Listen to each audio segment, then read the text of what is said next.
बिस्मिल्लाहिर्रहमानिर्रहीम।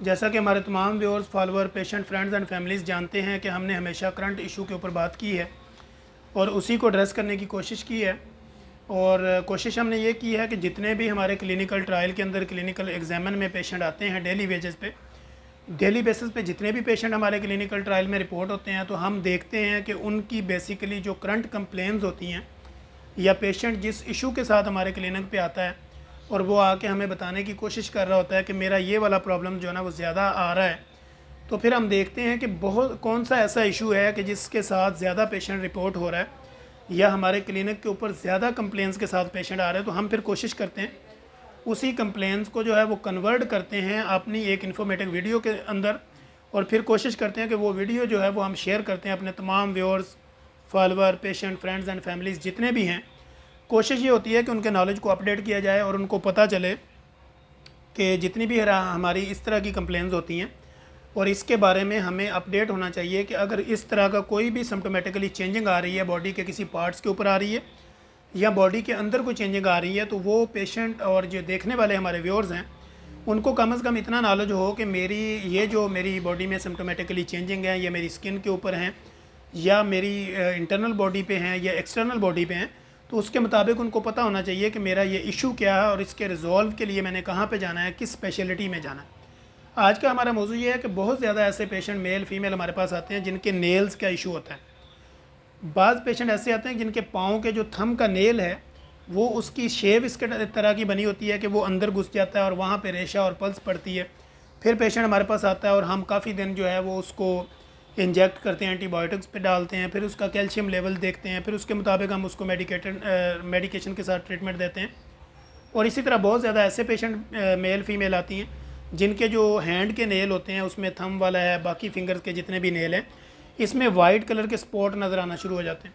यानी नाखन जो है वो उनके अंदर से सफ़ेद नज़र आते हैं। आधा नाखन जो है वो उसका रेड होता है, फिर बीच में सफ़ेद होता है, फिर रेड होता है। और इसी तरह नेल के जो आगे वाले फ्रंट वाले कॉर्नर्स होते हैं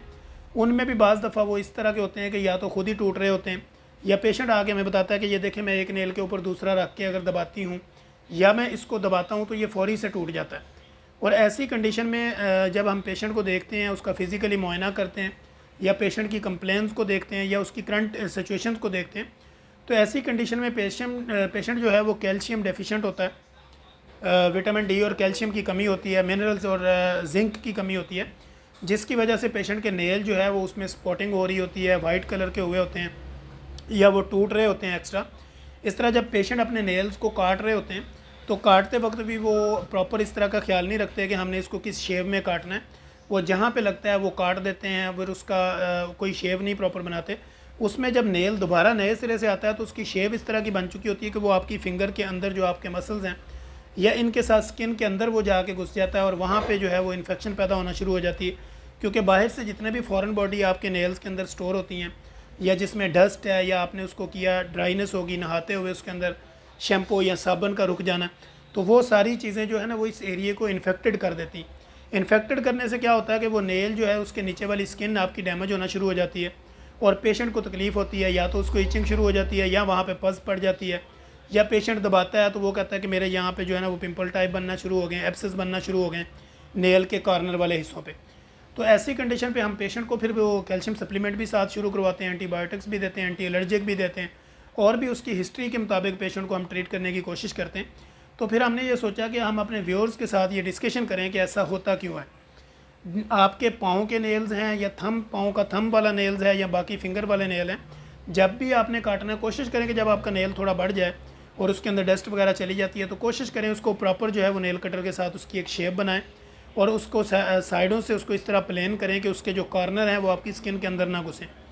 और इस तरह अपने पाँव की सफाई रखें। और जो बिल्कुल ओपन शूज़ इस्तेमाल करते हैं उनको चाहिए जब भी वो अपने काम से फ़ारग होकर घर में जाएँ, नीम गर्म पानी में अपने पाँव को अच्छी तरह धोएँ और इस तरह जो है वो पेट्रोलियम जेली जो है वो उसका इस्तेमाल करें, अपने नेल्स के कॉर्नर वाले हिस्से पे करें, फिंगर के दरमियान में करें, ताकि आपकी जो वहाँ पे स्किन है वो सॉफ्ट रहे और इसमें कोई भी तरह का फॉरेन बॉडी जो है वो आपके नेल्स के अंदर स्टोर ना हो और इस तरह जो है वो आपको नेल इन्फेक्शन ना हो। और नेल इन्फेक्शन से फिर आप देखें जब आपके वो स्पॉटिंग होना शुरू हो जाती है या स्किन नीचे से डेड होती है वो फिर फंगल इन्फेक्शन में कन्वर्ट हो जाता है। तो फंगल इन्फेक्शन जब उसमें कन्वर्ट होता है तो फिर वो उस पर टाइम लग जाता है,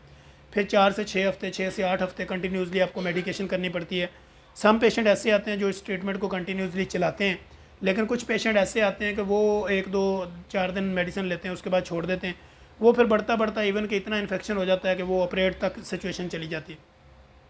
इसी तरह आपके नेल के अंदर जो हैंड वाले आपके नेल्स हैं, इनके अंदर स्पॉटिंग शुरू हो जाए या टूटना शुरू हो जाए या नीचे उनके इन्फेक्शन शुरू हो जाए, तो बेसिकली ये फंगल इन्फेक्शन हो जाता है। इस तरह आपने कैल्शियम डेफिशिएंसी को भी पूरा करना और फंगल इन्फेक्शन को भी ट्रीट करवाना होता है।